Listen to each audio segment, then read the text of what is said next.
Madame, Monsieur, bonsoir et bienvenue à votre magazine Le Débat, trafic, dépendance, drames familiaux, incarcération. En Côte d'Ivoire, la drogue n'épargne plus aucune couche sociale. Elle circule dans les écoles, dans les quartiers populaires, dans certains cercles professionnels, parfois même dans les prisons. Les drogues dites classiques côtoient désormais des produits de synthèse, souvent issus de mélanges hasardeux, accessibles à tous. Dans ce contexte alarmant, comment notre société réagit-elle? Le cadre juridique est-il suffisant? La prise en charge est-elle efficace? Et surtout, quelle solution durable peut-on espérer?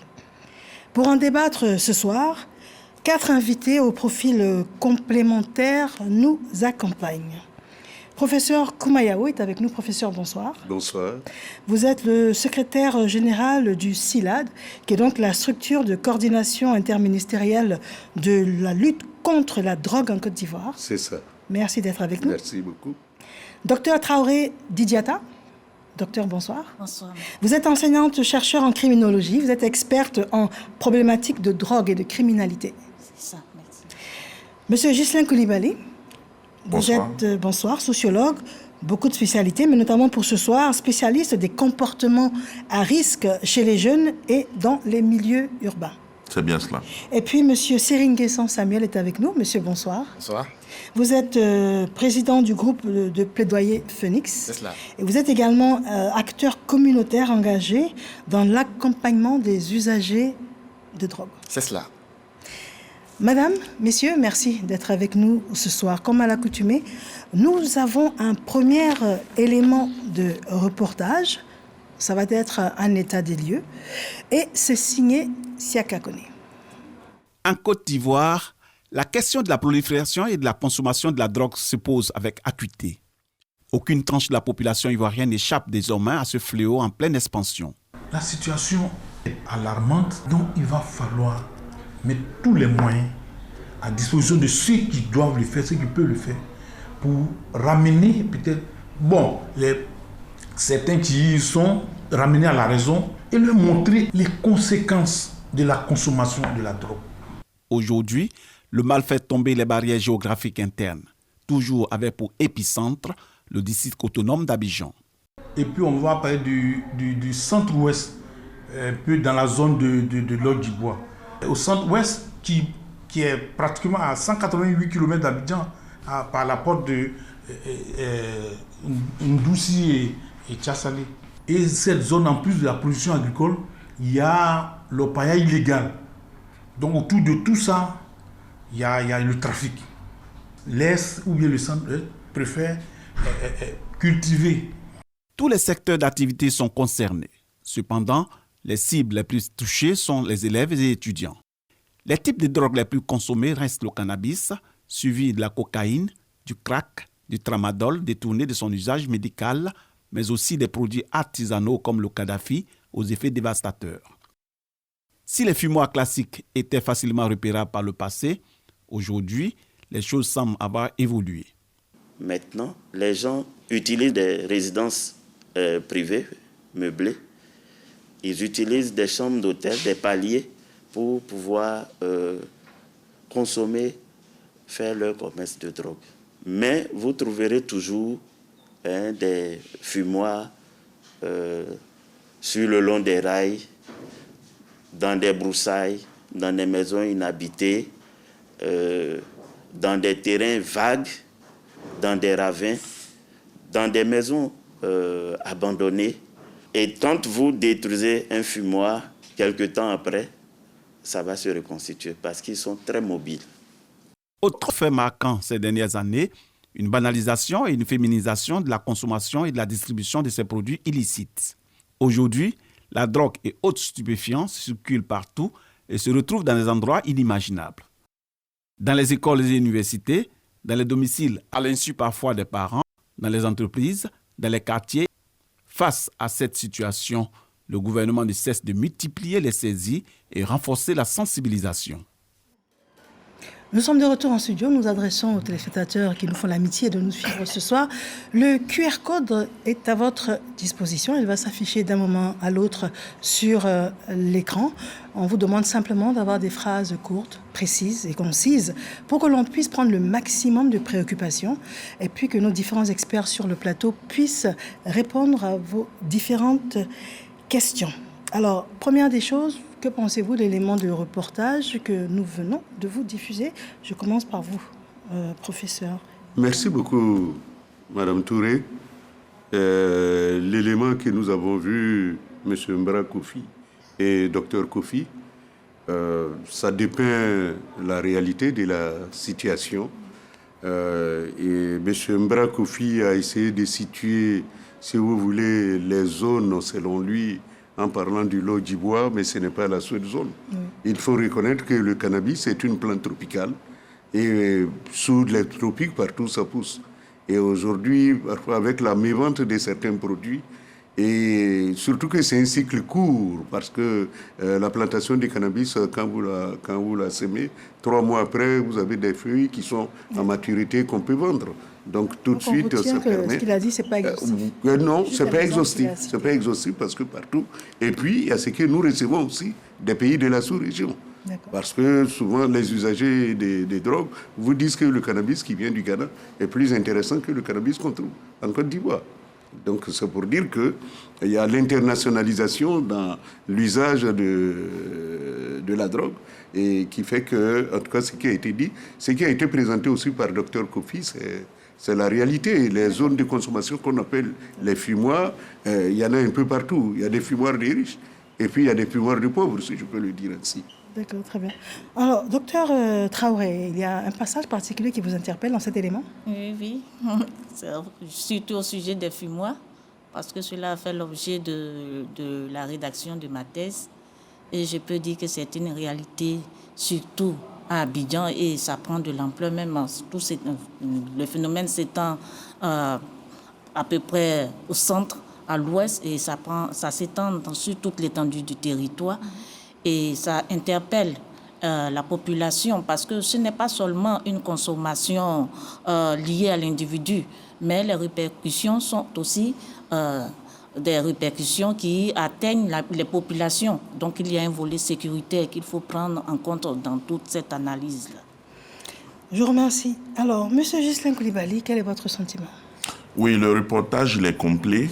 Effectivement, il présente le phénomène de la drogue comme une réalité.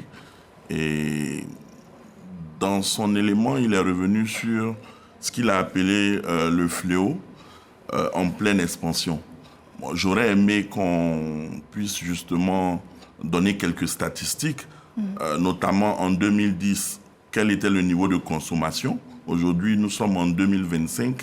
Est-ce qu'il y a eu évolution? Est-ce que le gouvernement, dans sa lutte, a pu réduire en fonction des indicateurs de performance fixés dans la stratégie nationale de lutte contre ces drogues-là? Mais en tout état de cause, nous sommes d'accord avec l'élément et tout à l'heure, nous pourrons revenir sur certains aspects. Je vous remercie. Alors, Monsieur Nguessan Samuel? Oui. D'accord. D'accord, alors je dirais que le reportage qu'on vient de voir, il clarifie un peu ce qui se passe ici en Côte d'Ivoire, seulement qu'il n'a pas mis l'accent sur les personnes qui font usage de drogue. Parce que ma présence ici, c'est de parler un peu des personnes qui font usage et comment est-ce que nous faisons l'accompagnement. Parce que bien vrai que la drogue est un fléau, mais les personnes qui font usage sont des victimes. Et donc c'est à l'endroit de ces personnes-là que ma présence ici est justifiée. Et donc je pense qu'au fil du temps... Effectivement, ne vous inquiétez surtout pas. C'est cela. C'est tout à fait intégré même dans les éléments suivants. Tout à fait. D'accord. Alors, vous parliez de statistiques, M. Ghislain Coulibaly. Alors, je reviens au professeur Kouma Yao. Alors, est-ce que vous disposez de données, de chiffres précis en ce qui concerne la consommation, en ce qui concerne le trafic également? Merci beaucoup. En ce qui concerne, nous allons commencer par le trafic. En ce qui concerne le trafic, quand on prend par exemple le cas de la cocaïne, vous savez qu'en 2022, plus de 2 tonnes de cocaïne ont été saisies à San Pedro par la DPSD. Et toujours mais en 2021, déjà, il y avait une tonne qui avait été saisie par la gendarmerie nationale au port d'Abidjan, où on n'a pas, malheureusement, on a saisi le produit, mais on n'a pas trouvé les personnes qui étaient derrière ce trafic-là. C'est tout à fait différent du cas de San Pedro. Le camp de San Pedro, qui a été baptisé Opération Condor, ça a permis à la DPSD, soutenue par la police canadienne, par la police italienne, par la police espagnole, de démanteler un réseau où des biens ont été saisis et mis à la disposition de la DRAC. Et en dehors de cela, ces dernières années aussi, il y a des saisies, mais ce ne sont plus des tonnes. Sauf que l'année dernière, on a saisi 1 tonne, mais cette année, c'est des kilos. Notre espoir, c'est que cela puisse descendre. Mais au niveau du cannabis, c'est pareil. Au niveau du cannabis, ça monte, ça descend, ça monte, ça descend. On a saisi 10 tonnes, plus de 10 tonnes en 2022. C'est 15 tonnes en 2023. Après, c'est descendu à 10 tonnes.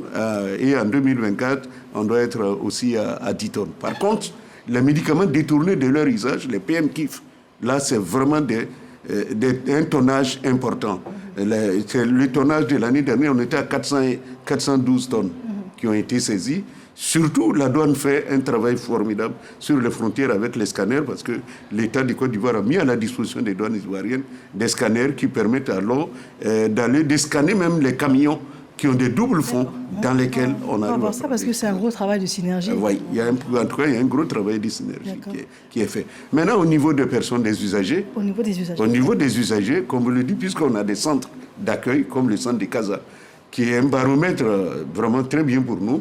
Avec le centre de Casa, l'année dernière, plus de 1200 usagers sont passés par Casa pour se faire traiter, pour se faire accompagner, et certains pour pouvoir recevoir leur méthadone. Il faut dire que la méthadone est un produit qui permet de substituer la consommation de l'héroïne et de vous mettre... c'est un produit qui ne crée pas de problème, qui vous permet d'aller au travail, qui vous permet de faire ce que vous avez et de vous intégrer dans la famille. Par exemple, à Bassam, au CRFLD, ils ont reçu l'année dernière près de 120 patients qui sont passés par ce centre-là. Mais quand on généralise, d'un point de vue couverture nationale, est-ce qu'on a des chiffres? Est-ce que l'on peut dire aujourd'hui que malheureusement c'est un fléau qui est en hausse, ou bien qui stagne, ou bien qui est en baisse? Non, vous savez, la drogue est une substance illicite. Ce n'est pas le cacao, ni le café. Pour qu'on dise que cette année, nous avons récolté tant de tonnes, et que l'année dernière, ça a chuté ou ça n'a pas chuté. Pour un produit, c'est de manière illicite qu'on le traite, c'est de manière illicite qu'on le consomme. Dire que c'est en hausse ou en baisse, moi je pense que c'est un peu hasardeux. C'est un peu hasardeux de dire... Ah ben oui, ça serait hasardeux parce que... Les chiffres de 2024-2025... Oui, ça c'est les saisies. Mais parce que ne pas saisir ne vous pas dire que ce n'est pas passé.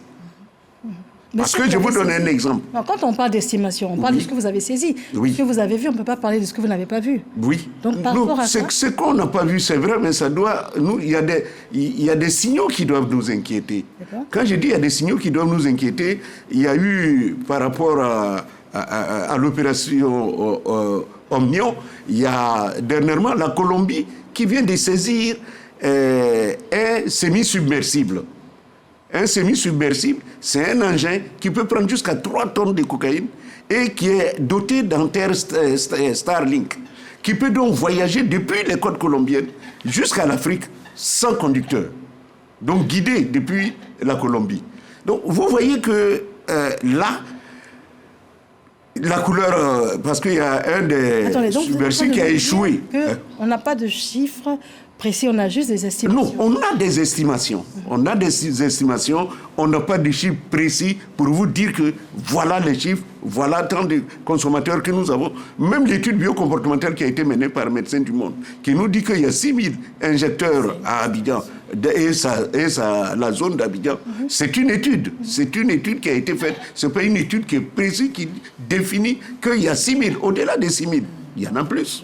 Aujourd'hui, nous sommes convaincus qu'il y en a plus. D'accord. Voilà. Alors, docteur Traoré, dites-nous, quelles sont les différentes catégories de drogue et puis quels sont les effets? Si on devait essayer de schématiser, c'est vrai que ce n'est pas évident, mais dites-nous. Bon, il faut dire qu'au sujet de la classification, c'est surtout la classification admise par l'OMS et l'ONUDC qui prédomine, basée sur les effets. Donc, au niveau des effets, on a les perturbateurs qui regroupent toutes les drogues qui agissent sur les organes de sens. Donc, ça modifie le comportement de l'individu en inversant le rôle du sens qui, par exemple, il peut voir les sons. Il peut entendre ce qui ne doit pas être entendu. Voilà. Mais quelles sont les grandes familles? On parle de cocaïne. Bon, on a les perturbateurs, oui. dont la drogue qui domine au niveau des perturbateurs, c'est le cannabis. Voilà. Et au niveau des stimulants, la drogue qui domine, c'est la cocaïne. Quand vous dites perturbateurs, ce sont des drogues hallucinogènes que vous appelez perturbateurs? Perturbateurs ou hallucinogènes. D'accord. Voilà. Très bien. Les stimulants agissent comme la cocaïne. Ça stimule le fonctionnement du système nerveux central, c'est-à-dire que l'individu est euphorique, il est excité. Voilà. Et toutes ces drogues qui entrent dans cette catégorie-là ont le même effet que la cocaïne. Et il y a les dépresseurs. Les dépresseurs ralentissent le fonctionnement du système nerveux central. Et ça, la drogue, mais c'est l'héroïne. Donc, tout ce qui est dérivé du pavot, qui est la plante, la drogue naturelle, c'est le pavot qui donne tout ce qui est opium, morphine, héroïne. Et il y a tellement de panoplies parce qu'il faut classer selon qu'elle soit naturelle, qu'elle soit semi-synthétique, qu'elle soit synthétique. Avec tout ce qui est fabriqué au niveau des laboratoires, on ne peut pas classifier en se basant sur, par exemple, l'appellation, mais sur le fait. Quel est le fait? D'accord. Juste avant de parler donc de l'effet, parce qu'il y en a qui rentrent dans un coma assez particulier, d'autres en dépression, ressemblent à des gens totalement déprimés, d'autres ressemblent à des zombies. Des dépresseurs. Ce sont les dépresseurs. Ce sont des dépresseurs. Mais juste avant, parlez-nous des opiacés. Les opiacés sont classés dans la catégorie des dépresseurs. Et ces opiacés, lors de la consommation, ralentissent le fonctionnement du système nerveux central. Et c'est un peu des antidouleurs. Est-ce que ce sont des médicaments dont on parle, qu'on achète en pharmacie, par exemple, et puis il y a des compositions qui sont faites avec des alcools, et puis qui donnent des produits comme ce qu'on peut appeler Kadhafi? Pouvez nous expliquer un peu de quoi il s'agit? Le comprimé peut être de qualité inférieure ou falsifié, comme il peut être un produit de pharmacie qui sera utilisé. Nous prenons l'exemple de la codéine qui est contenue dans le sirop. La codéine est utilisée, les sirops sont utilisés dans la fabrication du cocktail que les enfants utilisent comme boisson au cours des manifestations. Donc, ce mélange de comprimés, ce mélange avec le Sprite, avec les comprimés effervescents, ça crée une autre formule moléculaire qui a le même effet que tous les dépresseurs. Voilà. Et même qui peut même sortir de son cadre. Et comme c'est un mélange, parce qu'ils sont polyconsommateurs, il peut Quand développer... vous dites polyconsommateurs, ça veut dire quoi? Qu'ils mélangent? Ils mélangent, là. Voilà. Ils mélangent les excitants et les dépresseurs.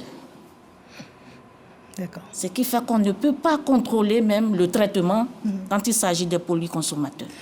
Monsieur Ghislain Coulibaly, alors quels profils sociologiques sont les plus exposés aujourd'hui selon vous? Est-ce qu'il y en a? Avant d'arriver au profil sociologique, je voudrais rebondir sur ce que le professeur Kouma a dit et noter avec tous les invités que nous sommes ici face à un défi. C'est vraiment une base de données fiable qui permettrait d'avoir le niveau de consommation. Il a dit, c'est à partir des saisies qu'on a des estimations. Donc je le note avec le professeur et je voudrais, à partir des recherches que nous avons eu à faire et de l'observation, noter que la Côte d'Ivoire occupe une double position dans tout ce qui est trafic international de drogue, il faut reconnaître que la Côte d'Ivoire est un pays de consommation. Pays de consommation régionale, et c'est peu de le dire. Mieux, il faut aussi noter que la Côte d'Ivoire est une plateforme.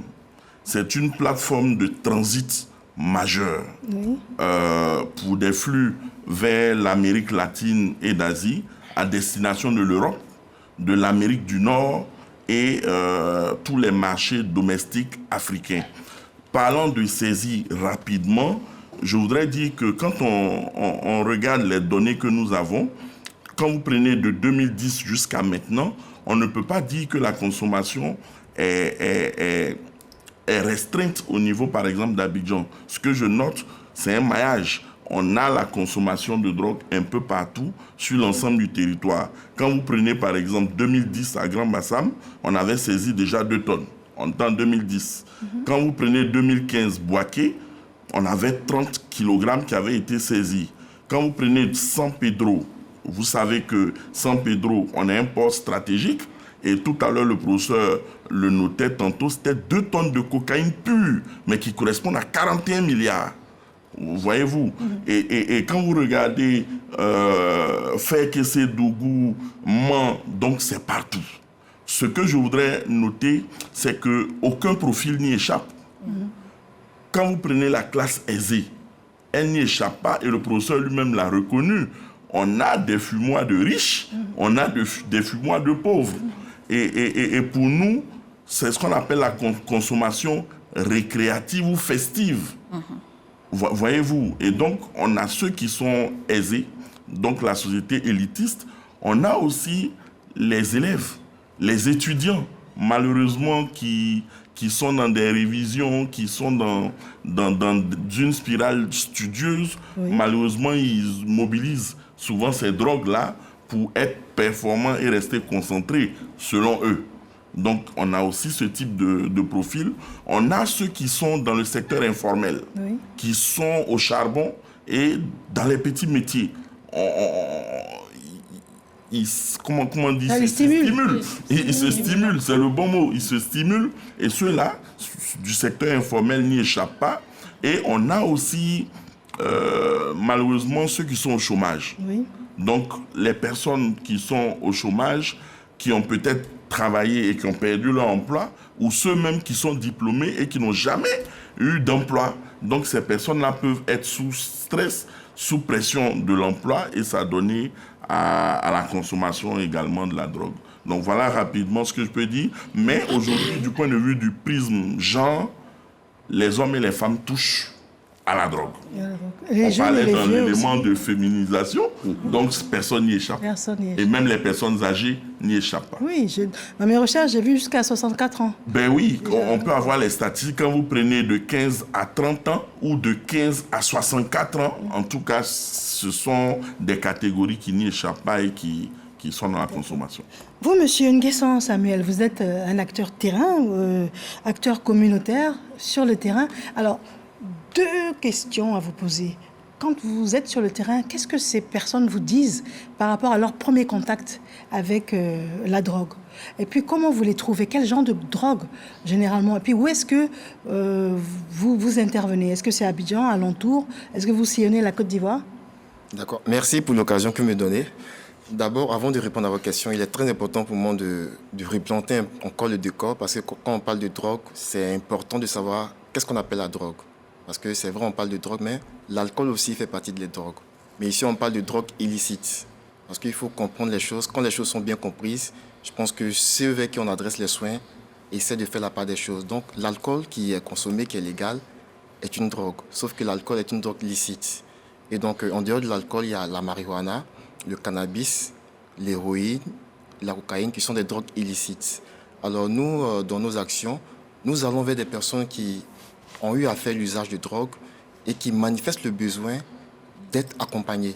Et donc, les personnes que nous rencontrons, il y a des personnes qui consomment la marijuana, des personnes qui consomment l'héroïne et des personnes aussi qui consomment la cocaïne. Alors, nous, en tant qu'acteurs terrain, notre but, notre objectif, nous sommes conscients que la drogue est en Côte d'Ivoire. D'accord? Et puisque nous sommes déjà conscients de ce constat-là, qu'est-ce que nous faisons? nous ne jetons pas la pierre pour accuser des personnes responsables, mais nous tendons la main à ces personnes qui font usage, qui ont besoin de s'en sortir. Est-ce qu'elles ont conscience qu'elles devraient s'en sortir? Elles ont conscience lorsque nous allons vers ces personnes, parce qu'il faut dire que notre approche est une approche d'aller vers. Parce que notre approche même est basée sur un principe qu'on appelle la réduction du risque. Et la réduction du risque consiste à aller vers des personnes qui sont vulnérables. Donc, quand nous allons vers ces personnes, nous constatons après les échanges que ces personnes-là ont une envie, ont un besoin même de vraiment se resocialiser. Mais malheureusement, de par l'incompréhension des personnes avec qui elles vivent, elles sont obligées, en griffe, de rester dans leur coin. Donc, de par notre approche d'aller vers elles, nous arrivons à comprendre les motivations, parce qu'il y a plusieurs éléments qui peuvent amener une personne à consommer la drogue. Donc, nous comprenons les motivations et de par là, nous essayons de les orienter vers les habitudes qui pourront les amener à vraiment être responsables et à pourquoi pas être des consommateurs, mais des consommateurs qui pourront peut-être être autonomes et responsables. D'accord. Alors, professeur, tout à l'heure, M. Coulibaly a souligné à juste titre un élément important qui était que la Côte d'Ivoire est malheureusement citée en ce qui concerne la plaque tournante de certains trafics, en Afrique de l'Ouest en tout cas. Alors, dites-nous, le CILAD, qu'est-ce qu'il fait exactement? Et puis, quelles sont les structures avec lesquelles vous travaillez? Et comment est-ce possible qu'avec autant de structures de manière transversale, il y ait toujours cette manière tentaculaire pour la drogue de s'installer en Côte d'Ivoire et puis surtout d'être citée? Merci, Madame Touré. La Côte d'Ivoire citée, c'est les pays du monde entier qui sont cités. Et ça, je mets quiconque à défi de me donner un pays où la drogue circule moins. Ce n'est pas parce qu'on ne parle pas du phénomène que le phénomène n'existe pas. Ce n'est pas parce qu'on fusille des gens pour avoir pris 1 gramme d'héroïne ou de cannabis avec eux et qu'on n'en voit plus que ça ne circule pas. Ça circule. L'alcool circule dans les pays arabes, même où on dit qu'on ne doit pas consommer de l'alcool. La Côte d'Ivoire, n'oubliez pas que pour chaque 100 francs que vous avez dans la zone UEMOA, 60 francs se trouvent à Abidjan. On n'attire pas les mouches avec du vinaigre. On attire les mouches avec du miel. Donc il y a une population importante qui se déplace vers la Côte d'Ivoire pour chercher de l'argent.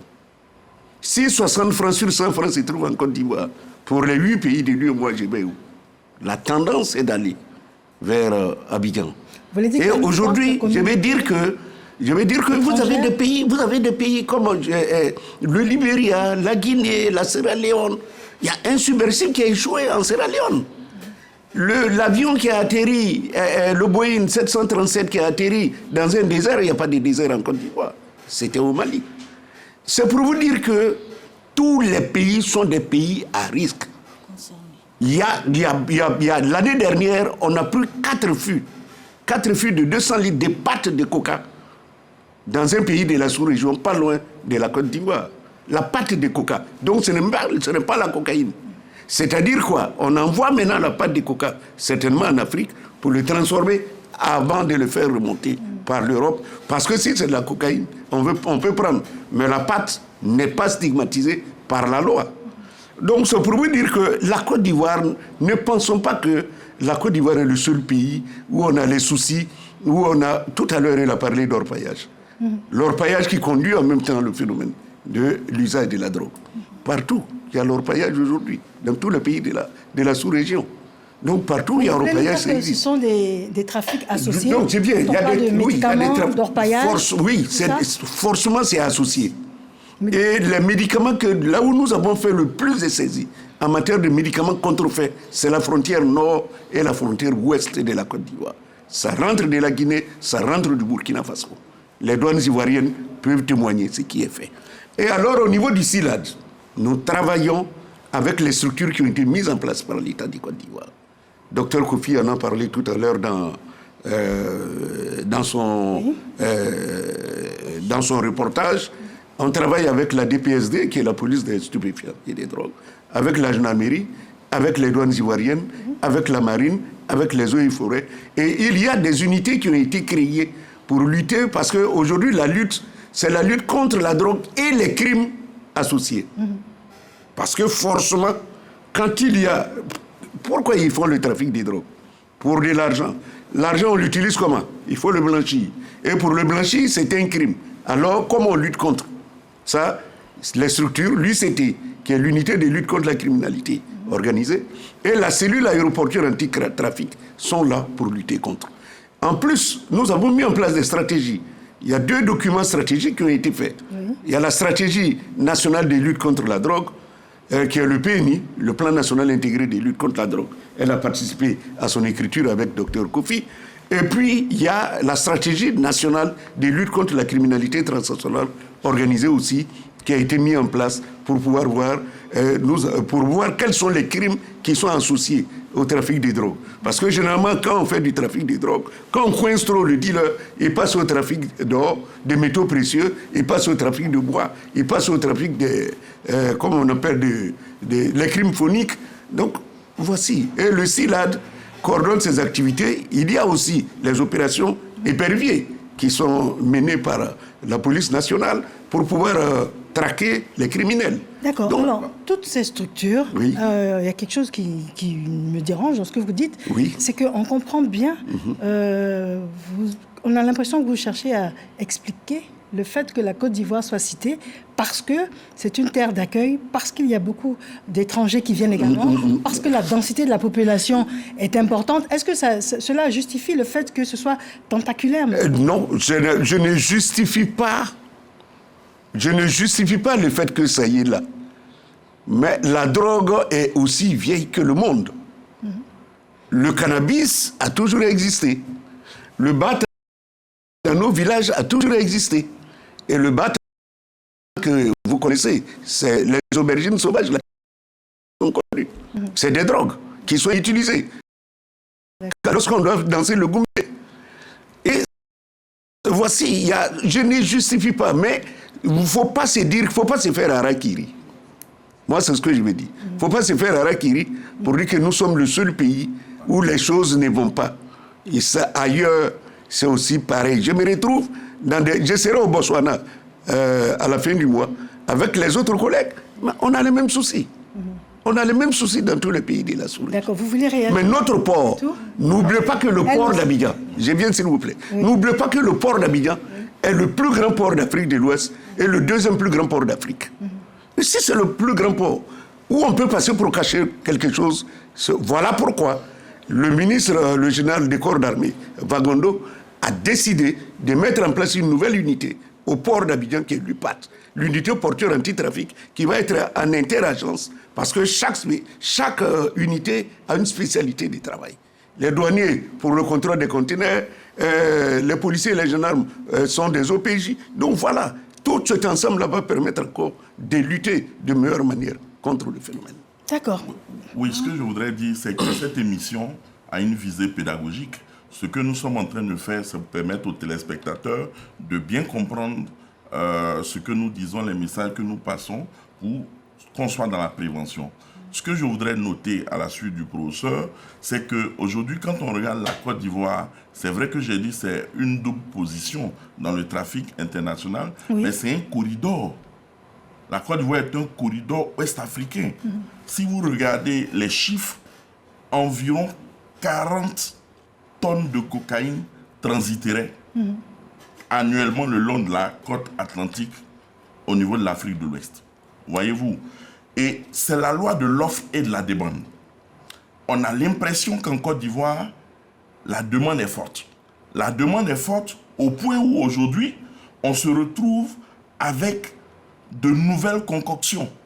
Je veux parler par exemple du Kadhafi. Voyez-vous, c'est parce que la demande est forte qu'on se retrouve avec l'apparition de nouveaux produits peut-être artisanaux qui font l'objet de mélanges pour pouvoir satisfaire certainement la demande. Et donc, je mets ça également sur la table.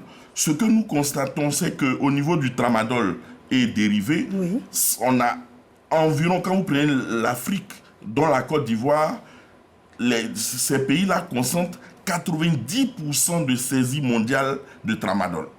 Voyez-vous? Et donc, pour moi, c'est un marché interne puisque quand vous regardez, la Côte d'Ivoire fait partie du golfe de Guinée.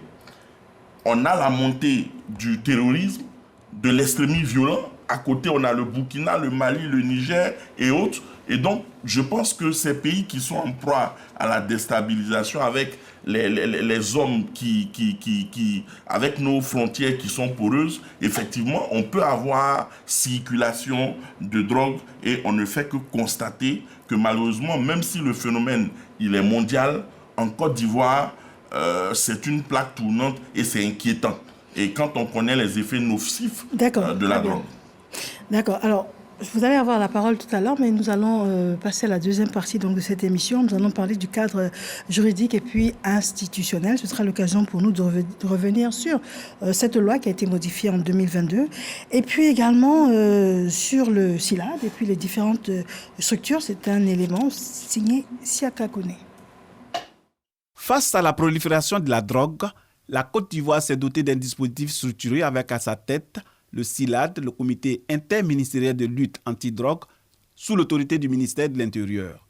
Ce comité transversal coordonne l'action de plusieurs ministères, entre autres le ministère de la Santé, de l'Éducation, de la Justice, de la Sécurité, de la Jeunesse pour une approche multisectorielle. Toujours au terme des dispositifs institutionnels, le pays a pu mettre en place des structures en vue de freiner, voire éradiquer le mal. Nous avons les structures en charge de la répression. Ainsi donc, nous avons la direction de la police des stupéfiants et des drogues au niveau de la police, au niveau de la gendarmerie, à la section antidrogue de la gendarmerie, et au niveau des douanes, nous avons également la subdivision de lutte contre la drogue et les contrefaçons. Et il y a de nouvelles forces qui ont fait leur entrée. Il s'agit donc des eaux et forêts, une unité de lutte contre la drogue. Il y a la police maritime également. Et à côté de toutes ces structures qui sont propres à ces différentes institutions des FDS, nous avons des unités conjointes qui regroupent la plupart de ces forces spécifiques à chaque FDS. À côté de tout ça, nous avons également pour la formation en matière de lutte contre la drogue, le Centre régional de formation à la lutte contre la drogue à Grand Bassam. Sur le plan juridique, la Côte d'Ivoire s'appuie sur la loi numéro 88-686 du 22 juillet 1988, renforcée par des textes réglementaires. Elle criminalise la production, la détention, le transport, la vente et la consommation de stupéfiants avec des peines allant jusqu'à 20 ans de prison. L'adoption également de la loi numéro 22-407 du 13 juin 2022 portant lutte contre le trafic et l'usage illicite des stupéfiants, des substances psychotropes et des précurseurs en Côte d'Ivoire a permis des avancées significatives. Au plan international, le pays a ratifié 3 grandes conventions des Nations Unies et celle de Palerme sur les stupéfiants. À la faveur de la Journée internationale de la lutte contre la drogue, le 26 juin dernier, la Côte d'Ivoire a formellement exprimé son engagement pour la prévention. Nous avons mené des activités de prévention et de sensibilisation à travers une caravane nationale. Elle a permis de s'adresser aux jeunes, aux parents, aux autorités traditionnelles, aux leaders communautaires et aux acteurs de la société civile dans plusieurs régions de notre pays. Selon les autorités ivoiriennes, investir dans la prévention, c'est sauver des vies et agir aujourd'hui, c'est bâtir une Côte d'Ivoire plus sûre, plus juste et plus résiliente. Nous allons faire un autre tour de table, mais je vais vous demander donc vous allez réagir à cet élément, mais également répondre aux différentes préoccupations de notre public. Alors, comment expliquer que la drogue circule aussi facilement, ça c'est Ulrich, que la drogue circule aussi facilement dans certains quartiers malgré la loi? Les efforts sont-ils trop concentrés sur la répression et pas assez sur l'éducation et la réinsertion? Est-ce que le fléau de la drogue, ça c'est Alex Enoch, est-ce que le fléau de la drogue ne serait-il pas le fruit de la corruption en Côte d'Ivoire? Faut-il emprisonner tous les usagers de drogue quand on sait que la surpopulation carcérale est un fléau dans notre pays? Ça, c'est une question de Mohamed Touré. Alors, on va commencer par Dr Traoré, réagir à l'élément de reportage qui vient de passer. Et puis également, si vous vous sentez concerné pour répondre à une des préoccupations de notre public, c'est le moment. Ok. Pour moi, avant tout, je voudrais repartir sur les dits de mon confrère. Rapidement, parce qu'on est en train d'évoluer dans... Au sujet de la situation de la Côte d'Ivoire, il faut dire qu'on n'était pas à ce niveau et que tout a pris une allure considérable après la crise de 2011. Voilà. Et parce que la drogue était mise à disposition pour les soldats, tous ceux qui combattaient utilisaient la drogue. Et à Bobo, c'était un libre service. Et c'est depuis ce temps que la drogue a considérablement évolué dans les habitudes des individus. Parce qu'on n'a pas pris la peine de traiter ceux qui étaient atteints par cette histoire de toxicomanie. Et là, puisqu'ils demeurent toxicomanes, la demande, comme mon confrère... Vous avez fait des plaidoyers dans ce sens-là? Parce que vous nous en parlez. Oui, j'ai fait des plaidoyers. Qui n'ont pas abouti, c'est ce que vous voulez nous dire? Ça aboutit. Ça aboutit? Voilà. Parce que là, vous la loi a changé. Là, vous justifiez peut-être quoi? L'évolution de la loi aujourd'hui? Oui, l'évolution. D'accord, ok. On peut revenir sur l'élément de reportage qui vient de passer, ce que vous en pensez, et puis parmi les questions de notre public, lesquelles vous interpellent? Ok. Au niveau du dispositif sécuritaire avec les institutions, effectivement, les institutions existent. Ce n'est pas qu'elles ne travaillent pas, parce que lorsqu'on analyse les bilans d'activité, ce sont des tonnes de saisies que ces agents réalisent. Mais il y a des dysfonctionnements quelque part. Et il y a un des intervenants qui a parlé de corruption. Effectivement, la corruption existe, parce que c'est un volet financier considérable lorsqu'on parle du commerce de drogue. Et quand un agent travaille, il faut pouvoir, quand il travaille dans le volet financier, il faut pouvoir trouver une solution pour l'amener à ne pas tomber dans la corruption. Est-ce que c'est le cas? Est-ce qu'aujourd'hui, ils sont intéressés lorsqu'ils font des saisies? Parce qu'on a également malheureusement vu ce genre de cas en Côte d'Ivoire où il y a des personnes donc, du côté de l'État qui malheureusement ont été épinglées en ce qui concerne des saisies qui auraient été détournées à leur compte personnel et puis également de la corruption. Alors est-ce que ces personnes sont intéressées dans le dispositif actuel? Est-ce qu'elles sont intéressées comme par exemple dans d'autres domaines ou par exemple les impôts? Par exemple, on sait pertinemment que les impôts, ils ont un intéressement, une motivation. Est-ce que c'est le cas? Il n'y a pas de prime à ce niveau. Il n'y a pas de prime. On devait encourager l'agent qui fait de belles saisies, mais il n'y en a pas. Mais au niveau de la nouvelle, de la loi de 2002, on pense à une double sanction. Le professionnel est sanctionné doublement lorsqu'il commet une infraction. Ce qui pourrait aider à un certain niveau, c'est la gestion des avoirs illicites en donnant une part de ces revenus-là aux agents pour les motiver dans leurs activités. Parce que lorsqu'on étudie de près, il n'y a que le flair du policier qui permet de saisir ou bien les informations anonymes. Mais le professeur Kouma parlait de matériel qui a été mis à disposition pour rendre les différentes frontières, les postes de défense et de sécurité beaucoup plus efficaces. Mais là, elle nous parle du flair. Non, il y a des scanners sur les frontières parce qu'un camion à double fond, le flair seul ne peut pas permettre de pouvoir détecter ce qu'il y a dedans. Une valise à double fond. Si vous n'avez pas un scanner, vous ne pouvez pas. Et puis, on a des spectromètres aujourd'hui à l'aéroport d'Abidjan qui permet de pouvoir détecter si une substance qui est transportée est une drogue ou pas. Et les frontières. Et je viens aussi pour dire qu'aujourd'hui, au niveau, on a commencé au niveau de la cellule aéroportuaire anti-trafic, il y a un texte interministériel qui a été pris pour donner des primes aux agents. Des primes mensuelles. Les sous-officiers ont 90 000, les officiers ont 120 000, le chef des services a 250 000. C'est vrai, ce n'est pas suffisant. Sur des milliards saisis, j'ai presque envie de dire. Pas forcément des milliards.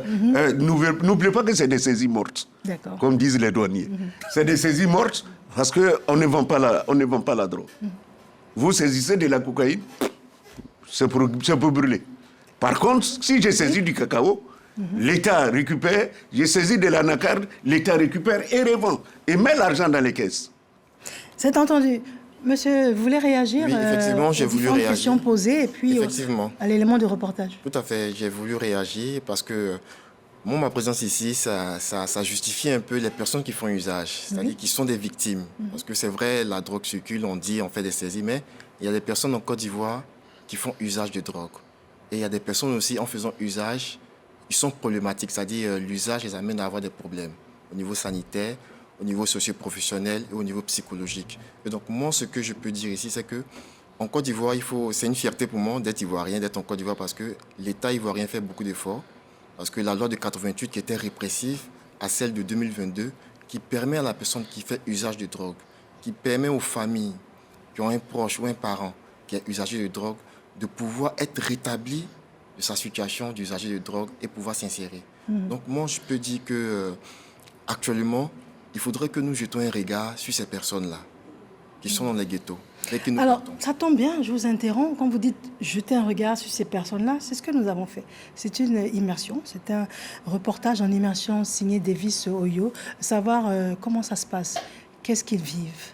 Je vous propose de suivre cet élément poignant. Hôpital psychiatrique de Bingerville, unité d'addictologie. Docteur Kone Adama, chef de service de cette unité et son équipe sont débordés. Tous les patients qui viennent ici, c'est pour d'abord une raison psychiatrique. Et c'est secondairement que les médecins qui sont ici vont découvrir qu'il y a eu un autre problème qui est associé. Tout à l'heure, le parent, il tombe des nues. Il n'a jamais su que son frère consommait de la drogue. Pour lui, c'est un trouble psychiatrique. Ils sont allés à Yamoussoukro, ils ont fait un traitement psychiatrique. C'est ici qu'il découvre que son frère consomme une substance. Ces patients, tous des usagers de drogue, réagissent différemment au traitement. Certains sont agités, imprévisibles et parfois agressifs, tandis que d'autres sont calmes. Et pour le personnel, il faut user de techniques de recadrage et s'armer de beaucoup de patience. Quand il venait, il y avait beaucoup de symptômes. Et les symptômes sont en train de régresser. Voilà, il ne dormait pas du tout lorsqu'il venait. Il était dans un état d'agressivité, tout cela. Voilà, aujourd'hui, je pense qu'il y a une nette évolution. Mais seulement qu'au niveau cognitif, les choses se mettent progressivement en place. Dans ce service médical d'une capacité de 7 lits, chaque patient a une histoire unique, un parcours parfois douloureux et une seule envie, s'affranchir de l'emprise de la drogue. Bon, en fait, j'ai commencé à prendre la drogue parce que mes parents étaient séparés. Donc ça fait que j'étais toujours avec les amis, je dormais chez eux. Voilà, tout ce qu'ils faisaient là, je faisais aussi. Je consommais, c'est vrai, je consommais, mais actuellement là, ça fait 4-5 mois, j'ai arrêté tout ça. Voilà, les examens même qu'ils viennent de faire, ça prouve que j'ai vraiment arrêté le cannabis. Si certains malades semblent entrevoir le bout du tunnel, d'autres demeurent toujours dans le déni. Bon, selon moi, jusque-là, il n'y a pas encore d'amélioration, hein, puisque ce matin même, comme j'étais en train de le dire, il dit que c'est moi qui rend les gens malades ici. Voilà, et donc, voilà, quand quelqu'un réagit comme ça, automatiquement, on peut déduire que sa situation n'est pas du tout intéressante. Ça m'affecte parce que c'est dommage de voir son dernier petit frère dans cet état-là. Le séjour dans ce centre spécialisé aussi, généralement entre 21 jours et 1 mois. Une période cruciale pour la stabilisation et la désintoxication. Mais le véritable défi est la prise en charge à long terme. Elle s'étend sur au moins 1 an. Une équipe pluridisciplinaire composée de psychologues, psychiatres, éducateurs spécialisés, assistants sociaux, infirmiers spécialisés et addictologues œuvre sans relâche depuis 2018, date de création de cette unité pour accompagner ces patients. C'est ce qu'on appelle l'approche bio-psychosociale, c'est-à-dire médico-psychosociale. Alors, médico, c'est le traitement médical. On va essayer de faire un traitement symptomatique pour pouvoir stabiliser l'individu. Et le traitement est fonction de l'état de l'individu. C'est vrai qu'il y a des molécules qui permettent de gérer l'appétence, c'est-à-dire l'envie de consommer, voilà, sur un temps. La deuxième étape, qui est la prise en charge psychologique pour le patient, mais également pour les accompagnants. Il ne faut pas oublier également la biographie qui est l'histoire personnelle de la personne, de l'usager. L'histoire de l'individu associée à l'histoire de la consommation va lui permettre de faire sortir les problèmes psychologiques qui se posent. Et c'est la réponse à ces problèmes psychologiques qui va aider le patient à être stable, qui va aider le patient à pouvoir lutter contre la rechute, qui va aider le patient aussi à se maintenir dans une abstinence de façon durable. Malgré tous les efforts déployés, le risque de rechute n'est jamais loin. Et ceux qui en souffrent le plus, ce sont les parents. Moi, je suis fatiguée. Je suis fatiguée. Hey, maman. Personne de la famille ne m'aide encore. Tout le monde dit que c'est son travail. Je suis fatiguée. Même si je suis là, personne ne vient derrière moi. C'est un frère. Tout mon argent rentre dans lui. Je ne sais pas ce que je vais faire. Tous mes côtes là me font mal. À force de me coucher à terre. Je ne vais plus toucher encore le cannabis, que ce soit l'alcool, le cannabis, même la cigarette. Même la cigarette, je promets que je ne vais plus toucher à ça. Tristesse, colère, fatigue psychologique, autant de sentiments qui animent les parents de malades. Et si Dr Kone Adama arrive à les rassurer, c'est parce qu'il a plusieurs cordes à son arc. En plus d'être addictologue, il est également psychiatre, psychothérapeute et criminologue. Donc, nous, on va s'arranger pour que ce soit normal. Quand elle est normale, tu es un peu calme, mais ce n'est pas fini. Dans ce centre dédié à la santé mentale, le travail ne s'arrête jamais. Les urgences se multiplient à toute heure, de jour comme de nuit. La preuve, cet établissement reçoit en moyenne 100 patients par jour, dont 35% sont des usagers de drogue. En 2024, l'hôpital psychiatrique de Bingerville a stabilisé environ 2846 malades mentaux, parmi lesquels 655 toxicomanes, soit 23% d'usagers de drogue. Ils sont pour la plupart polytoxicomanes.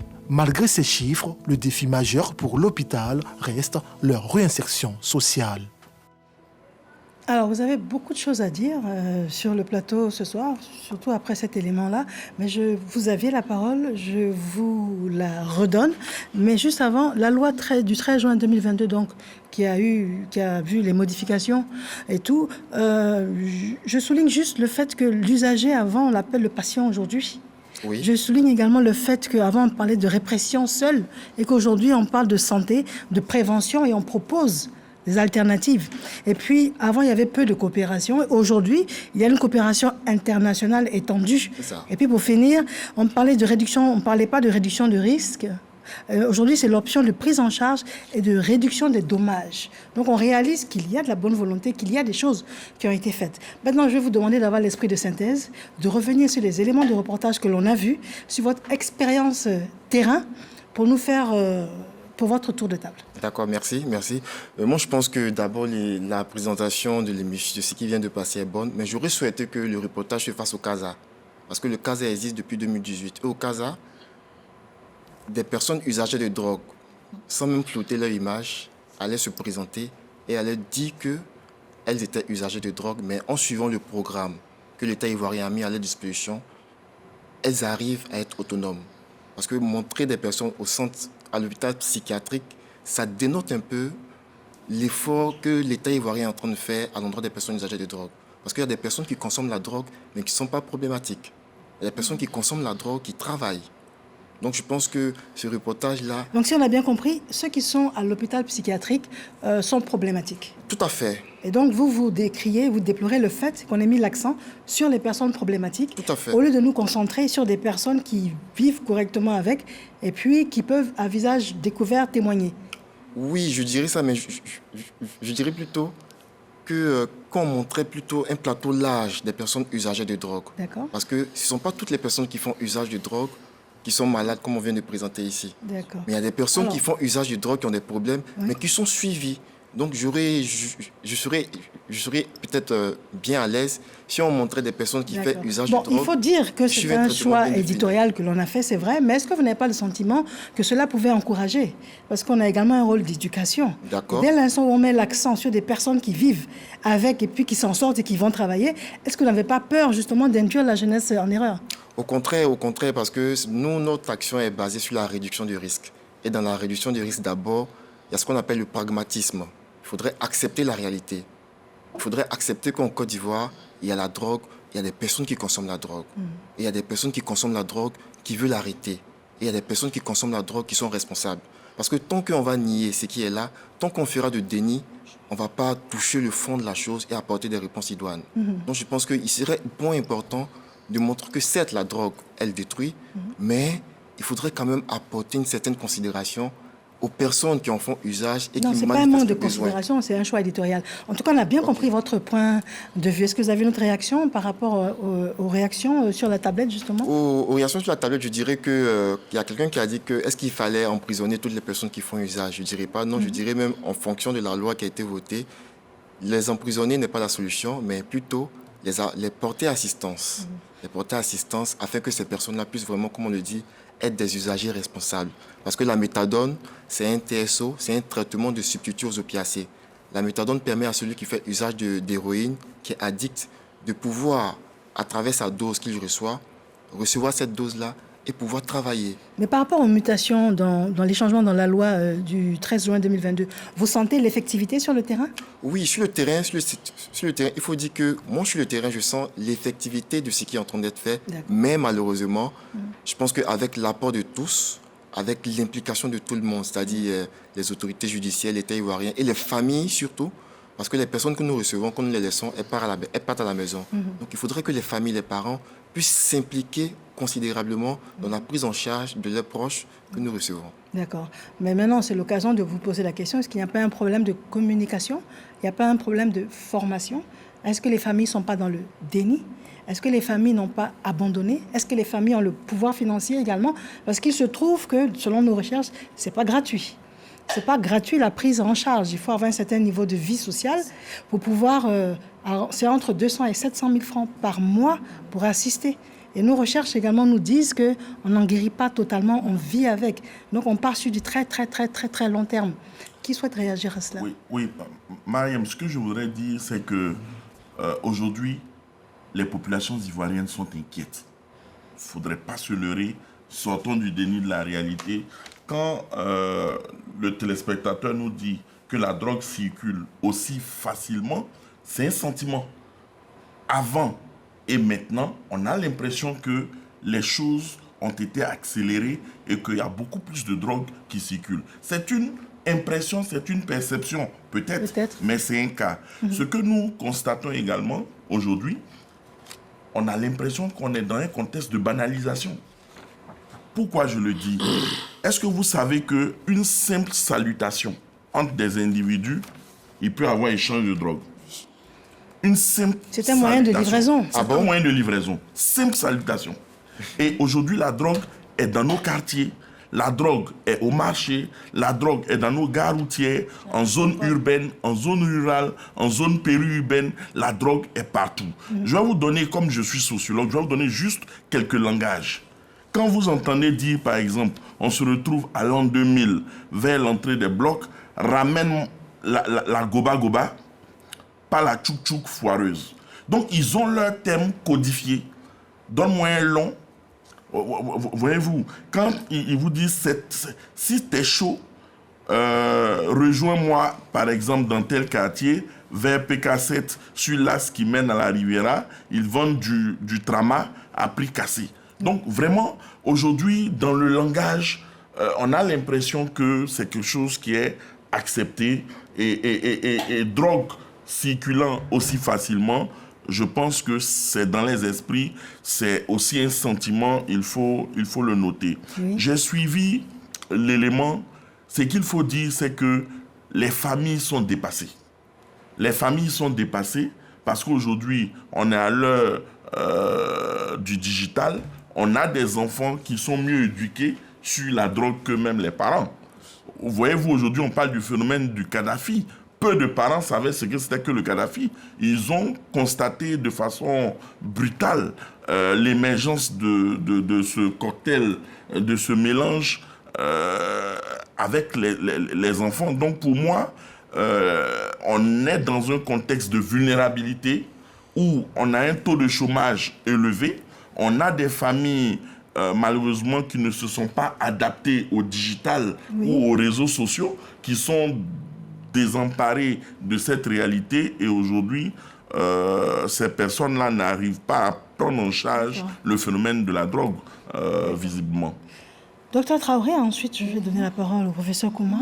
Alors, docteur Traoré. Oui, je reviens sur l'élément diffusé pour dire que cette diffusion interpelle sur deux pans des activités même en matière de drogue, la prévention et le traitement. Au niveau de la prévention, bon, ce que nous voyons, ce que nous venons de visualiser interpelle sur le fait qu'il vaut mieux prévenir. Parce que lorsque tu y as touché et que tu deviens vraiment dépendant, c'est dur de s'en sortir. Voilà.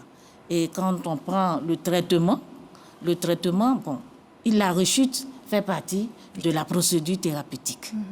Mais on rechute jusqu'à quand?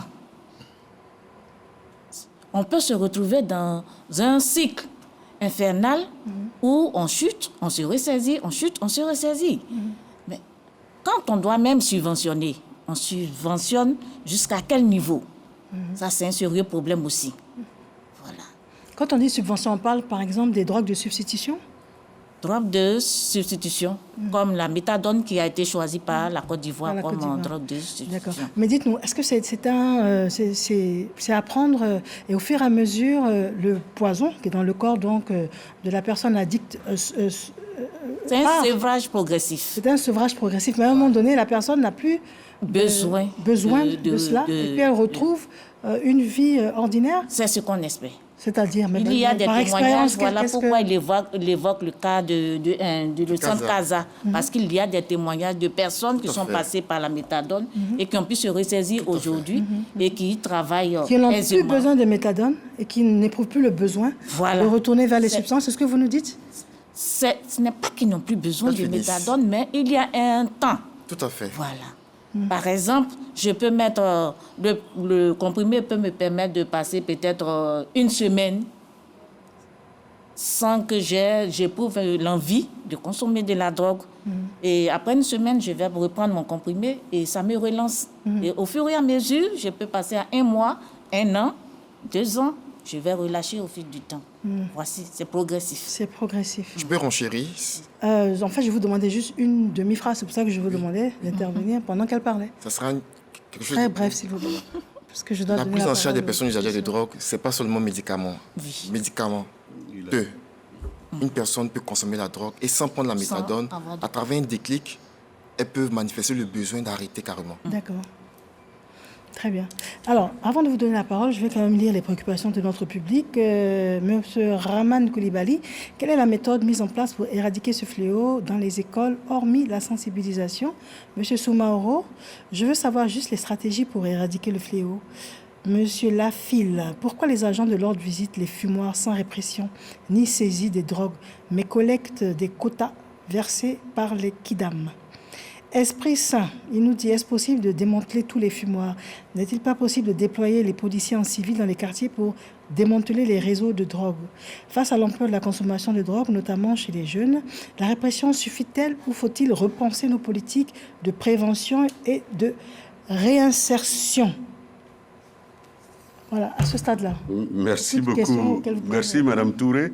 Vous savez, en matière de drogue, il y a un triptyque qui a été défendu par Claude Ilunga, qui est suisse, qui a dit pour la consommation de drogue, il faut un individu, un produit et un environnement. L'individu, il y a des individus au contact du produit qui peuvent ne pas user de la drogue, et en fonction du produit, quelqu'un peut être attiré par le produit. Mais tout ça dans un environnement. Oui. Et dans l'environnement, il y a aussi bien l'environnement familial, l'environnement professionnel, l'environnement scolaire. Et chacun a son rôle à jouer.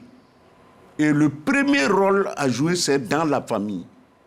Qu'est-ce qu'on fait dans la famille pour pouvoir amener les enfants à ne pas toucher à la drogue?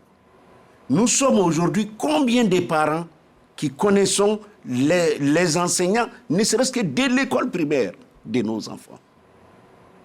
Et nous sommes combien à nous inquiéter des sorties intempestives des enfants? Nous sommes combien à ne pas connaître les amis de nos enfants?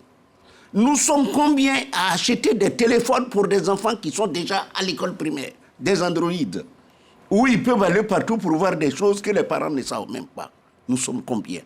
Il faut reconnaître que quand on est en train de dire, c'est pour qu'on parle aussi du laxisme des parents, que nous sommes. Et alors, aujourd'hui, l'État joue sa partition. Il a dit, vous-même vous l'avez dit, la loi de 88, c'était portant répression. Et la loi de 2022, c'est portant lutte contre. Ça veut dire qu'aujourd'hui, on a enlevé le mot répression.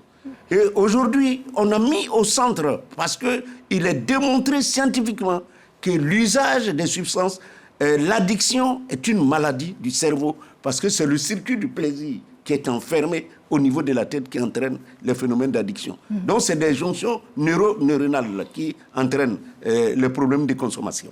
Donc, aujourd'hui, on dit les populations sont inquiètes. Oui, l'État aussi est inquiet. L'État fait partie des populations. Voilà pourquoi des dispositions sont prises par rapport au Kadhafi. Vous savez que l'année dernière, il y a un arrêté interministériel qui a été pris pour défendre, pour ne pas qu'on puisse commercialiser, vendre, c'est-à-dire vendre, consommer 2023 les boissons alcoolisées énergisantes. Parce qu'une boisson, l'alcool elle-même est une drogue, comme il a dit tout à l'heure. Vous ajoutez de l'énergie dessus et malheureusement, cette boisson énergisante, quand nous l'avons étudiée au laboratoire, il y a des substances dedans qui vous poussent à la limite si vous voulez aller un peu plus fort pour dire que vous pouvez encore consommer. Donc, non, je reviens. En 1973 déjà, le Conseil économique et social... Parce que là, on est pris par le temps, mais il y a des problèmes cruciaux aux alentours des écoles. La drogue circule. Qu'est-ce que vous faites concrètement? Les vendeuses de médicaments, elles vont jusqu'à donner... Elles ont de la drogue avec les médicaments. Il y a autour des écoles des débits de boissons où on vend également de la drogue. Il y a des circulaires dans les écoles qui disent faites attention parce qu'ils sont aux abords des écoles. C'est de ça dont on parle. Est-ce que vous savez que dans chaque école, il y a une association des parents d'élèves? Que font-ils, eux aussi? Est-ce que vous savez qu'on a des éléments qui sont intervenus dans des villages ici, à Aboissou, à Adzopé, où on les laisse entrer à Adzopé, par exemple, c'est la Comoué et il faut prendre une pinasse pour traverser. On les a traversés avec la pinasse pour aller perquisitionner. Et après, ils ont abandonné les pinasses et les policiers sont restés derrière pour être pris en partie par les populations. Heureusement, parmi eux, parmi les villageois, il y a un qui a couru pour aller chercher la gendarmerie pour venir sauver les policiers qui étaient partis. À Boisseau, c'est pareil. Des éléments sont allés pour intervenir dans un village, ils ont été séquestrés. Ça veut dire que la population elle-même, pour laquelle le policier aussi, c'est l'enfant de quelqu'un qui lui aussi protège sa vie et qui vont pour aller défendre des situations. On se lève contre ces personnes-là pour dire que le vendeur de drogue, là, c'est lui qui nous nourrit au village ici. Qu'est-ce qu'on fait dans ce cas? 2025, est-ce que vous avez une feuille de route différente? Eu égard à tout ce que vous venez de nous dire, est-ce qu'il y a une réadaptation de la stratégie pour justement tenir compte de ce que vous êtes en train de nous dire? Réadapter la stratégie par rapport... Est-ce que la stratégie a échoué pour qu'on... Dès l'instant où, malheureusement, les populations sont inquiètes, peut-être pas échouer, mais il y a des choses à faire. Il y a des leviers. Non, les populations sont toujours inquiètes. Tout à fait. Nous ne pouvons pas mettre un gendarme à la porte de chaque famille. Nous ne pouvons pas mettre un policier à la porte de chaque famille. Nous sommes combien à signaler des situations à la police nationale ou à la gendarmerie nationale pour dire, tiens, j'ai un voisin. Ou pensez que les salles de fumoir dont Dr Kofi a parlé, où moi je disais, il y a des salles de fumoir classe, pensez que les habitants du quartier ne le savent pas. Mais combien de temps le signale-t-il? Sauf à en parler dans les grains, pour dire que la police ne fait rien. Moi, dans mon quartier, il y a ceci. Mais combien le signale pour qu'un travail puisse être fait? La police nationale, la gendarmerie nationale, les douanes ivoiriennes, les eaux et forêts, toutes les structures qui luttent contre la drogue sont prêtes à vous accueillir et à protéger votre... comment on appelle ça? La loi permet de protéger aujourd'hui les personnes qui dénoncent. Alors, on va rapidement y aller avant de passer à la dernière partie. Donc, les solutions. Moi, rapidement, je salue effectivement la stratégie nationale et tous les efforts qui ont été faits, mais je note quand même au niveau du budget, je ne sais pas, peut-être que le professeur Kouman pourra confirmer, mais je note qu'il faut peut-être redimensionner le budget opérationnel parce qu'on a toujours besoin de moyens pour être beaucoup plus efficace sur le terrain. C'est un plaidoyer que je fais pour que toutes ces structures, toutes ces forces-là soient dotées en budget conséquent pour être impactants sur le terrain. Deuxième chose, c'est la pénurie même de personnel formé. Parce qu'effectivement, on parle bien d'usagers de drogue. Est-ce que tout le monde maîtrise la prise en charge. Ça, c'est quelque chose de très important et il en parlait, il faut renforcer, je pense, les capacités des travailleurs sociaux. D'accord, bon, on est déjà dans les solutions alors. Allons, juste une pause, le temps de passer l'élément que nous avons, qui a été fait à cet effet, qui est signé, c'est un micro-trottoir, hein, c'est Doubatara. Une solution pour éradiquer la drogue en Côte d'Ivoire, c'est d'amplifier ces mesures dans les établissements scolaires et puis après maintenant mettre des précautions dans les quartiers pour que réellement il y ait plus de surveillance dans chaque quartier, histoire de pallier cette consommation dans les quartiers. Il faut que les parents parlent à leurs enfants de ce que c'est que la drogue. Maintenant, il faut beaucoup de sensibilisation aussi. Maintenant, il faut permettre aussi aux enfants d'entrer dans des endroits, par exemple, des endroits comme à Bégerville, l'hôpital psychiatrique, là, pour montrer les effets néfastes de la drogue sur certaines personnes. Nous devons tous faire une sensibilisation autour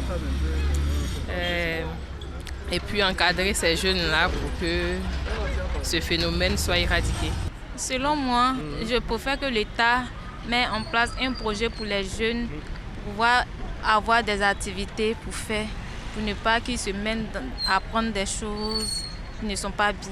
Il faut que les jeunes soient vraiment informés du danger qu'il encourt. Partout, c'est la drogue.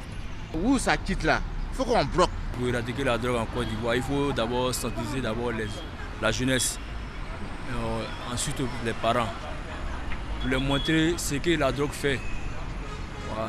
Les conséquences que la drogue peut causer à l'être humain. Là, comme ça, quand tu as la notion de cette chose, tu ne vas pas approcher. J'exerce tous les parents, en tout cas, à beaucoup sensibiliser, à beaucoup prendre soin de l'éducation de leurs enfants. Parce qu'aujourd'hui, c'est un fléau qui est très dangereux et on voit ça couramment, c'est partout. Aujourd'hui, il n'y a pas d'âge aujourd'hui pour la consommation. Ce que l'État doit faire, il faudrait que l'État puisse prendre des mesures très strictes dans ces conditions-là pour que ces fléaux puissent baisser. Lorsque quelqu'un est saisi dans ces conditions, soit on se dit que peut-être il y a des arrangements derrière pour la libération de cette personne et autres, des connaissances et autres. Il faudrait que l'État soit très strict dans ce domaine-là pour que le fléau baisse. Voilà, l'Ivoirien lambda a donné son avis et maintenant à vous, selon vos différentes compétences, de nous donner le vôtre. Alors vous déjà, les actions communautaires, est-ce que vous êtes vraiment écoutés sur le terrain? Est-ce que vous travaillez en synergie avec les structures internationales? Je parle de la Croix-Bleue par exemple, je parle également de Médecins du Monde par exemple. Est-ce qu'il y a un travail de synergie? Et puis quelles solutions est-ce que vous pourriez proposer pour peut-être pas éradiquer, ça va être difficile, ça n'existe peut-être pas, mais au moins mieux canaliser ce fléau? D'accord, merci pour l'occasion que vous me donnez.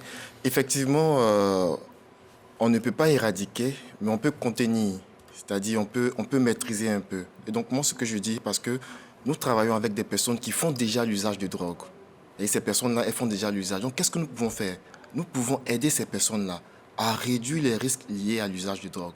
Parce qu'en faisant usage de drogue, il y a des risques à 3 niveaux. Au niveau sanitaire, au niveau de la santé, au niveau socio-professionnel, c'est-à-dire l'individu peut perdre son emploi, il peut même quitter même en famille, et au niveau psychologique, parce que la drogue agit automatiquement sur le système nerveux. Donc nous qui sommes des acteurs communautaires, nous essayons d'apporter à ces personnes qui font déjà usage, de réduire drastiquement les risques liés à l'usage et les permettre un tant soit peu de quitter dans leur addiction. Parce qu'il faut le dire, on ne peut pas combattre quelque chose aussi qu'on ne connaît pas. Il est aussi important pour que des informations puissent être passées pour savoir quels sont les différents types de drogues et aussi comment est-ce que l'individu qui est à la maison, qui est instruit sur les drogues, puisse avoir une forte personnalité lorsqu'il sera hors de la maison afin de dire non à certaines choses et faire de bons choix. Très bien. Voilà. Je vous remercie. Monsieur Ghislain Coulibaly, ça va être oui, votre mot de fin également. Il faut changer la perception, parce que je crois savoir que les usagers de drogue sont plus perçus comme des déviants sociaux et non comme des malades. Donc la perception sociale aussi doit changer. Parce que si on les perçoit comme des malades en ce moment, la prise en charge, on peut les orienter vers les services spécialisés. C'est un. Mais de deux, ce que je constate également, c'est qu'il y a la stigmatisation. La stigmatisation fait que les familles même ont honte. On parle même de honte publique. Et il y a ce yo-yo entre honte publique et le besoin de prise en charge. Et on a des personnes, membres de la famille, qui se cachent pour aller aider ces usagers de drogue. Donc il faut vraiment être responsable dans la prise en charge et dans l'accompagnement. Il parlait d'accompagnement et je pense que c'est important. Ce que je voudrais aussi proposer, c'est-à-dire ces jeunes qui sont dans la génération pressée, qui n'écoutent plus aussi les parents. Parce que c'est très, très facile de fustiger le comportement des parents. Oui, les parents ont leur part de responsabilité, mais je vous dis que les jeunes de maintenant n'écoutent personne. Ils n'ont pas de volonté de réussite. On leur présente des modèles de réussite avec un enrichissement illicite. Combien de fois sur nos plateaux télé, on a envoyé des personnes, des pseudo-influenceurs, avec une traçabilité floue de leur enrichissement, de leur richesse, qui sont brandis sur des plateaux. Il faut casser tous ces modèles qui n'en sont pas des modèles. Il faut sortir de la culture de la médiocrité et aller vers la culture de l'excellence si nous voulons que les jeunes changent. Parce que c'est ça aussi, Gabriel Détade, c'est la sociologie de l'imitation. Les enfants nous imitent. Il faut faire attention. Puis les réseaux sociaux? Oui, mais les réseaux sociaux, c'est toxique. Parce qu'ils se communiquent les formules. Mais les formules même de fabrication. De mélange, etc. Donc pour nous, il faut que les parents soient exemplaires, c'est vrai, mais il faut aussi qu'on mette les enfants face à leurs responsabilités. Docteur Traoré? Oui, merci. Je pense qu'en plus de choses, d'interpeller les familles, il faut aussi penser à créer ou bien à construire des centres spécialisés pour la prise en charge. Et ces centres existent déjà, il y en a qui existent. Il n'y en a pas assez. Il n'y en a pas assez, il n'y en aura jamais assez. Il faut construire dans le genre de casa. Tout à fait, voilà. tout à fait. Et pouvoir subventionner les choses, le traitement, parce que le traitement, ce n'est pas seulement la méthadone. Il y a d'autres traitements où on dit que c'est un traitement symptomatique. Oui. Ce traitement est pratiqué au CRFLD de Bassam.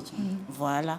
Parce que lorsque c'est un consommateur de cannabis ou bien de cocaïne, ce n'est pas la méthadone. Tout à fait, tout à fait. La méthadone, c'est pour l'héroïnomane. Voilà. Donc là, il faut mettre à disposition ces médicaments-là pour le traitement parce que c'est très coûteux. C'est très coûteux, le traitement. Et il faut former des spécialistes. On n'a pas assez d'addictologues en Côte d'Ivoire. Voilà.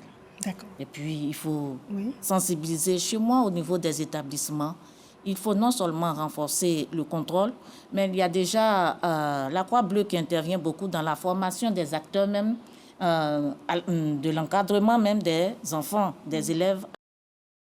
Les éducateurs sont formés parce qu'il faut être vigilant. Voilà. Non seulement le parent doit redoubler de vigilance, mais il y a aussi les éducateurs qui doivent venir en renfort lorsque le parent n'est pas toujours présent. Il faut qu'on puisse compter aussi sur les éducateurs pour aider dans la tâche. Et puis, assainir l'environnement. Et là, je parle un peu de... Bon, on peut faire des tests inopinés dans les établissements. Faire des tests inopinés pour faire une prise en charge rapide lorsque l'enfant a commencé à consommer de la drogue. Voilà, ça peut se faire pour pouvoir rattraper le tir avant qu'il ne soit à un niveau de dépendance où il n'y aura plus de retour. Je vous remercie. Professeur Koumayao, quels sont vos derniers propos? Merci beaucoup. Pour rebondir par rapport à ce que le docteur Traoré disait. Mais on doit conclure. Oui, vous savez qu'il y a des établissements qui ne veulent pas qu'on aille vers leur école pour parler des drogues, sous prétexte que l'école sera stigmatisée comme une école où il y a de la drogue et que les parents seront poussés à retirer leurs enfants. Là, c'est vraiment dommage, il faut qu'on y pense et que les parents sortent du déni aussi. Parce que moi, j'ai une voisine qui a un enfant qui avait commencé à toucher à la drogue. J'en ai parlé, j'ai eu des soucis avec la dame. Malheureusement, aujourd'hui, l'enfant est perdu. Cette année, le thème international pour la lutte contre la drogue, c'est les preuves sont claires. Investissons dans la prévention. Et comme sous-thème, lutte contre le trafic et l'usage illicite des drogues, quelle reddition des comptes pour les gouvernements.